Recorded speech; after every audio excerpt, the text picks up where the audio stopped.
Tough loss, obviously. Not much more to be said other than, our plan to win. The very first two things on it are play great defense and win the turnover battle. And we did neither of those on Saturday afternoon.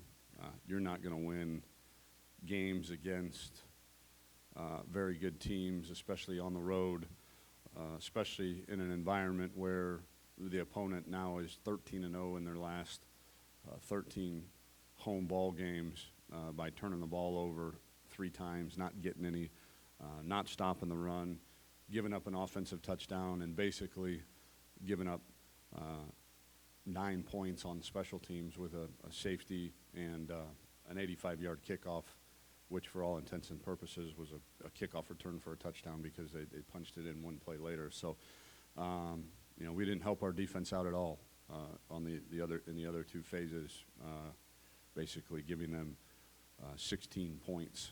And against a team like that at their place,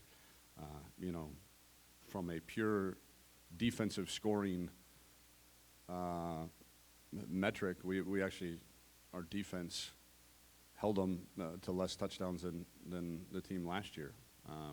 We just happened to play a lot better on offense and a lot better in the kicking game. So, one thing I want to make clear is that, we're not good enough, although I shouldn't say good enough. We're not deep enough, talented enough to play a C-level game when another team is playing their A-level game and win. We're just not. And I know you're the fifth-ranked team in the country. I know because we were playing like it. And playing like it and having the talent and depth. You look at the other teams around us in the top 10, I don't think anybody would argue that we've got as much, if not more, talent than anybody there. And so that's the challenge when you're playing and you're capable of any Saturday beating anybody. At a place like the University of Houston, you're also, if you don't show up and bring your A game, you're capable of losing to anybody.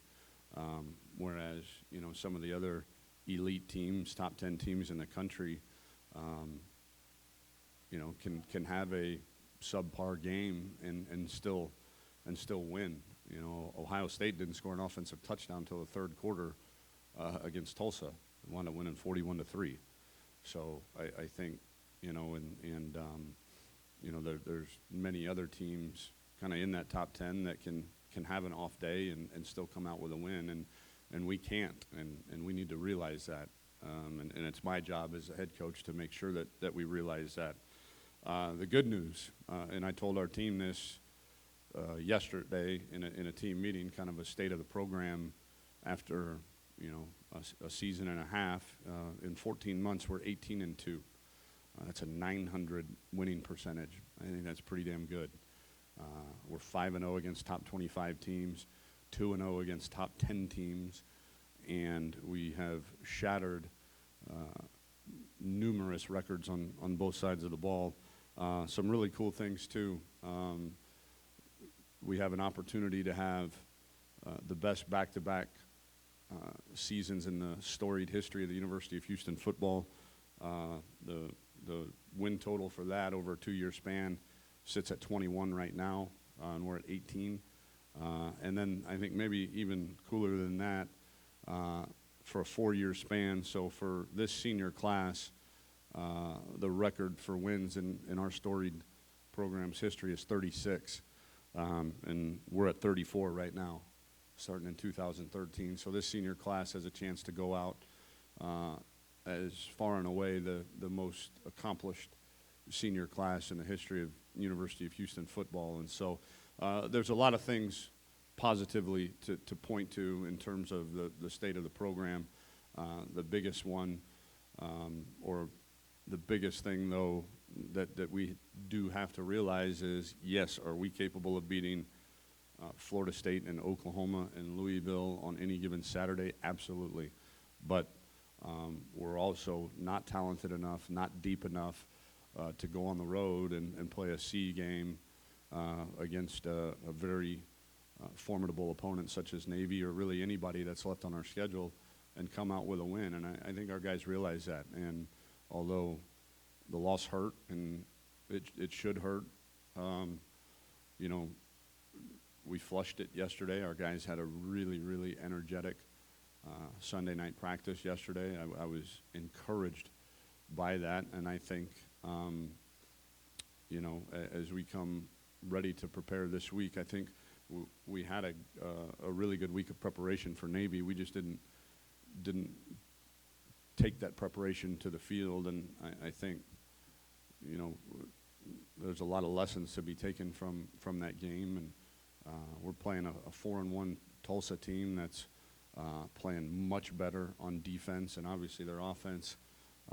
is really, really good as well. So I think I read it. We're number one in the country. I think we've got 5 straight 40 point or more games, and they're second in the country with 3 straight. So we're going to have to do a really good job of stopping that potent offense and as well scoring points against a defense that's much improved from last year.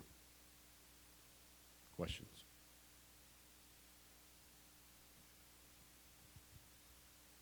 Tom, what were some of the lessons, takeaways from the game against Navy? Well, I mean, as always, you can't turn the ball over, and you can't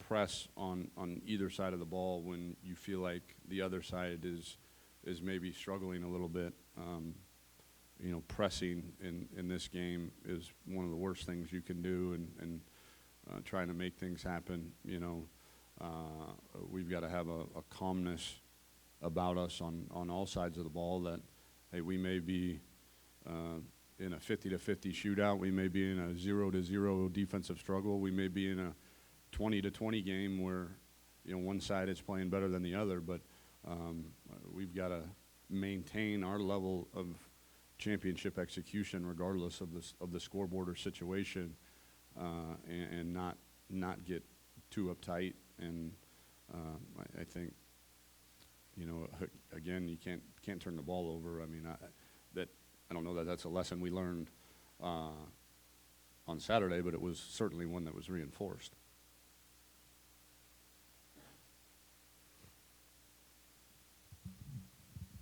Coach, you said you flushed this and you move on to the next one.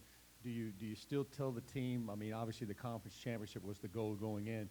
There's still a chance for that. Do you still go and say, hey, we can still go win this thing? Absolutely. Yeah. I mean, our goals are completely ahead of us. Again, our goal was not to go undefeated. Our goal was not just to beat Oklahoma. Our goal wasn't to be ranked in the top 10 or 5 or whatever. Our goal was to win our conference, and that goal is still out there. Now we're going to need some help from Navy, obviously, but you know, from a big picture standpoint too, regardless of what Navy does, you know, and we don't talk big picture very often, but I felt that yesterday was an opportune time to talk about, again, the state of the program and you know, about how, you know, what we've done in 18 months or 14 months that we're 18-2 and 5-0 against top 25 teams and 2-0 against top 10 teams and all of that. But that being said, so you have this conversation about the big picture, and the big picture still is out there too, that we can go 11-1 with 2 top 5 wins on our resume, regardless of what Navy does. And you know, we'll hope that we get an opportunity at redemption in a conference championship game, but until then, we have to take care of our business, which is the first order of that business is to beat Tulsa. So I think our guys know that is still out there, and they're going to hold out the confidence that it is until somebody tells us it's not, meaning that, you know, that Navy has done whatever it needs to do to clinch the West, but that's not for many, many weeks down the road.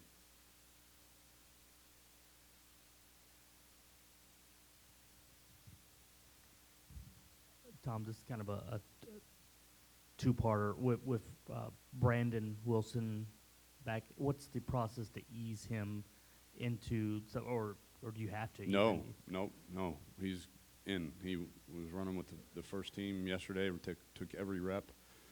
So the easing in from a high ankle sprain is the weeks prior. I mean, he was, you go from in a boot to walking to jogging to running full speed straight ahead to then cutting at 3/4 speed to then cutting at full speed. And then when the trainers then hand him over to you, they say, boom, he's good to go. So he's good to go. And the way things have gone in the backfield, either with Duke Hurt or just the production from the back, would you consider using him at running back again? No. We need his help on defense, and Dylan and Moba are giving us enough to where I don't think that we need to go that route just yet. Tom, from a leadership standpoint, do you guys feel like you're feeling the effects of missing Landon Roberts in the linebacker room? No. I mean, we feel the effects of missing Landon Roberts everywhere on this football team. Again, he's one of the top 2 leaders I've ever been around. Now, that's not to say that we have poor leadership. We've got really good leadership on this football team. But, I mean, that guy is, he's in an elite class. So anytime you lose a guy in an elite class like that, it's you'd rather have him than not have him. But I don't think it's specific to the linebacker room. No.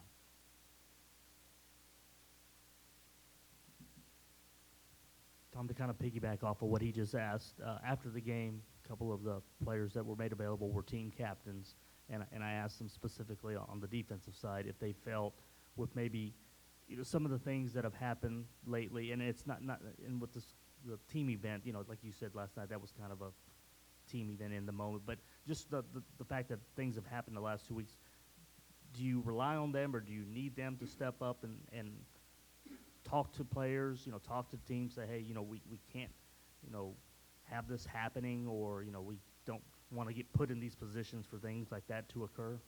We talked about it yesterday to the whole team, and I'm going to meet with the captains later today, in fact, too. And again, we talk about all the time. I mean,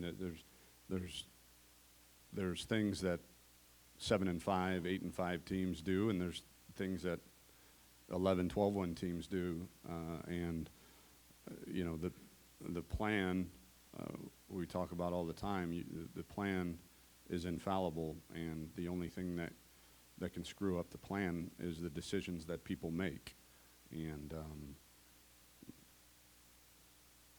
if decisions like that are made on a continual basis, then you're gonna win 7 or 8 ball games, and that'll be the legacy of those 4 seniors.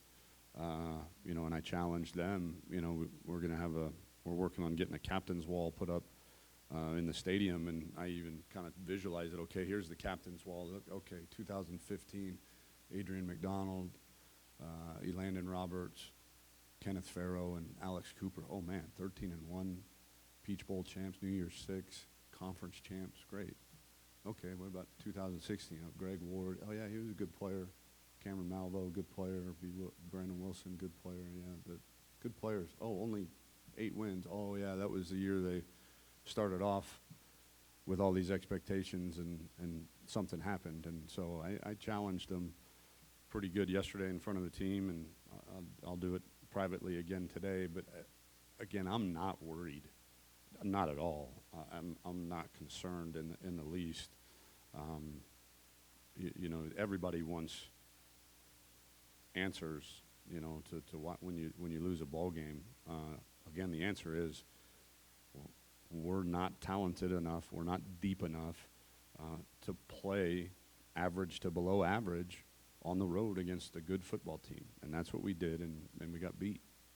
And but again, from a big picture standpoint of the team itself, the small little molehills, unless you stamp out every single molehill that you see, you're going to wind up with a mountain. And so we make mountains out of molehills around here. I think I said that book, Don't Sweat the Small Stuff. You better believe we sweat the damn small stuff around here. Could you describe, Tom, where your team was after the game to where they are now after going through a workout with you guys? You know, you're being together, how far they've come. Oh, well, they're not crying anymore. I know that. It's an amazing thing, you know, football and this game and just the weekly process. It's very different than other games where, you know, in baseball, even college baseball, what do they play, 40-some-odd games in a season? And basketball, you play 30-some-odd. You know, the pros are even more. Where in college football, you play 12, and they're only once a week. And so the wins are exhilarating, and the losses are crushing. Doesn't matter what you're ranked or what's on the line or who you are. If you've got any competitiveness about you, you only got 12 of them, and when you lose one, it hurts really bad. And there were a lot of guys crying and emotional after the game. And even yesterday, I was a little bit worried because even in the team meeting that we had, you know, I saw a lot of long faces, and I was like, man, this is going to be a rough practice. But credit to our coaches. You know, I told our coaches yesterday, you know, I don't want any football talked for the first at least 15 minutes of your position meetings. I want, you know, hey, let's talk. You know, get our feelings out, get everything out, get everything on the table. You know, and figure out, you know, what we're going to do as a position group to make sure that this never happens again. And so credit to them. I think those talks then, when we hit the field, it was like, I mean, guys were bouncing around and smiling. And again, I mean, it was a very, very crisp, fast, competitive practice. And it's just, you're dealing with 18 to 22-year-old boys. You know, you ride that wave of emotion, and that's okay. You know, as long as your low doesn't stay low and your high never stays high, it's okay to get that low, as long as you can get back up and get ready to play the next week. And all signs point to us being able to do that. What's the Duke Catalon situation? Had some more tests done today. Had a setback last week. Again, I defer when you talk about concussions. I mean, that's a very sensitive topic. So we've got a concussion specialist here that, you know, he had a setback from some symptoms. I don't know what those symptoms were last week.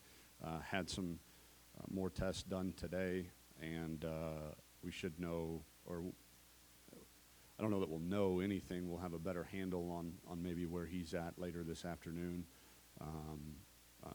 So right now, I mean, the symptoms are not anything exertion related. And so he's practicing in a yellow jersey, non-contact. So it's just a matter of, can we get these symptoms down to nothing over an extended period of time in order to get them cleared. Tom, how do you guys defensively deal with Tulsa? Obviously, they're having a great deal of success running the ball and throwing the ball and their tempo. You play with 12 and hope the refs don't see it. No, it's difficult. As it, you know, the Baylor, quote unquote Baylor offense, as it's kind of making its way from Baylor to Tulsa to Syracuse to now Texas. You know, people are finding out it's very difficult to defend because it's a run-first offense. But yet they split the field so wide with their wide receivers that it is very difficult to commit. You know, normally in defending spread run games, you know, your safeties are very involved in defending the run. And so now it's, okay, are we going to get our safeties involved in defending the run, but yet they've got to cover all this grass should they decide to pass, to get out there to help our corners and cover guys, or are we going to leave them out there to help the cover guys and hope we can stop the run with the 6 guys inside? And so, again, you got to stop the run first. Everything we do revolves around stopping the run, and then you adjust from there if they're hurting you in the pass game. But I think you commit in your game plan to stopping the run and go from there. Coach, just how difficult is it at any level for a team to have an undefeated season? In your experience, I think you've been a part of one now. Look at the numbers. But for all the reasons I think you've talked about today, with the roller coaster of having the emotions of young men on your team and depth that no matter what. I think in the last 20 years, it's something like 0.8 a year go undefeated. That's out of 128 Division I FBS schools. So I'd say that percentage, is extremely low. And then you couple that, it's a lot easier when you get the best players in America. I say easier. It's the chances are greater when you have depth and you've got the best players in the country, such as the Alabamas and Clemsons and Ohio States and Michigans of the world. And so it's a lot more difficult, extremely difficult when you don't. I saw something. I think I read, Navy beat Houston with a bunch of 2- and 3-star recruits. Last I checked, have you seen what our roster is in terms of stars on there? And we're getting to the point where, we're signing a couple, 4-star kids a year, and, once in a blue moon. But we've got whatever it is, 30th ranked recruiting class in the country for 2017, and it's nothing but 3 stars. So, and we feel extremely proud of that. But that being said, you have to understand that the depth and the parity that you have in terms of talent week to week is the depth is much less at a Houston, and the parity is much greater in terms of the level of talent week in and week out that you play.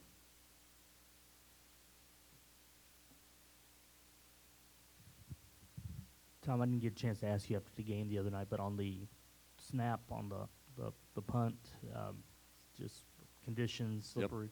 Yep. And again, we hadn't lined up to punt all day, and so that's not to say he wasn't doing his part on the sideline. He's probably snapped the ball 100 times on the sideline and was okay, and everything was fine. But again, with 5.5 minutes to go in the game, you jog out there in those conditions,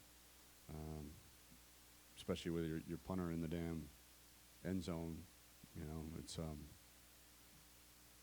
they're human, and we got to coach them better. We got to, I made a point we're just going to do, and we did wet ball drills all week. We knew it was going to rain. We had prepared for it, and he snapped great. And so the only thing I know is to just do more wet ball. So we're going to do wet ball drills every Tuesday after practice from here on out. But it wasn't as if Byron was unprepared from a rep standpoint. It just one of those things, the ball slipped. And from a special team standpoint, just they've been here and there, but the PAT blocked and then the kickoff coverage, is that, the first touchdown set up with the big 85-yarder, is that how do you go and correct that, or is that a problem or an issue for you right now? It is a problem, yeah, and we got to get some guys that are on scholarship on this football team that aren't starting on offense and defense to be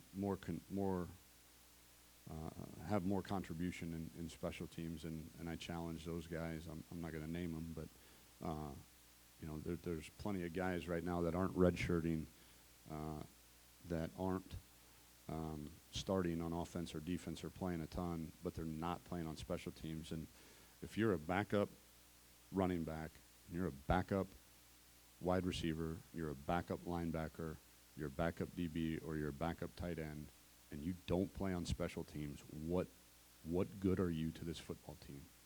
You know, what do you do for your scholarship? How do you earn your scholarship? You go out and practice? You know, what do you do on game day for us? And so I made that very clear that that's going to be imperative moving forward, that we got to get some of those guys that you know, and I challenged our coaches too. You know, well, you know, Johnny's got a lot of talent. You know, he's a backup right now. He's fresh. He should be playing on special teams. The coaches say, well, I don't trust Johnny. Well, okay, Johnny's coach. Get Johnny trustworthy. That's your job. Coach him how to be trustworthy. And so, you know, the guys that run those special teams are, you know, they're going to put the 11 guys out there that that they trust the most. And so some of these guys that have the talent to be on them need to be on them. And you know, I run the punt team. We're going to have 11 dudes out there that I trust, you know, with everything. And we need to be able to do the same, but increase the talent level and freshness level of those other units with some of these guys and get them trustworthy.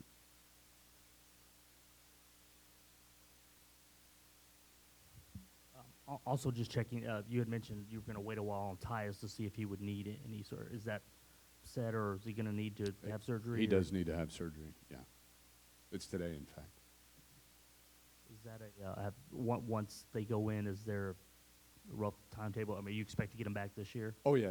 I think best case is probably, since we're doing it today, 4 weeks. Could be 6 weeks. Could, you know. But whenever we get him back, he's going to play. I mean, and even if that's the bowl game. But you know, we haven't had a bye week yet, so we've got 6 more games plus an off week. So I'm hoping he gets a couple regular season snaps or games under his belt before the conference championship game and bowl game.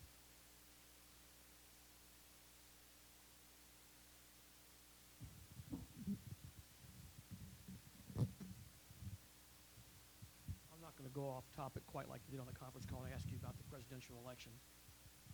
Thank you. You're welcome. I just saw a story here. I guess this is new.